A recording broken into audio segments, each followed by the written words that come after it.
বানাবো পনির আলু রেসিপি। চলো দেখে নিই প্রথমে কী কী দিয়ে করছি আমি। প্রথমে পেঁয়াজ, রসুন, আদা অল্প অল্প করে দিয়ে পালং শাক আর ধনেপাতা দিয়ে আমি ভালো করে ভেজে নেব শাকটাকে ভেজে নিয়ে ঠান্ডা করে নেব। আর ওদিকে আমি নিয়েছি আলু পনির একসঙ্গে ভেজে নেব। তারপরে ঠান্ডা হয়ে গেলে মশলাটাকে আমি পেস্ট করে নেব। এদিকে আর একটা মশলা নিয়েছি, দই, গুঁড়ো দুধ, লঙ্কার গুঁড়ো, হলুদ গুঁড়ো, জিরে গুঁড়ো, ধনে গুঁড়ো। মশলাটাকে মিশিয়ে রেখে দেব। কড়াইয়ের থেকে পনির আলু তুলে নিয়ে ওই তেলের মধ্যে ওই মশলা পেশাটা দিয়ে দেবো।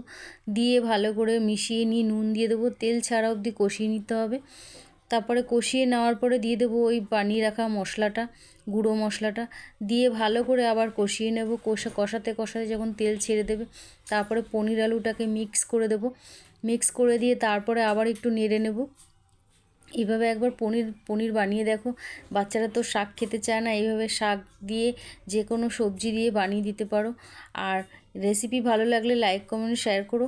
নামানোর আগে একটু মাখন দিয়ে নামিয়ে দেবো।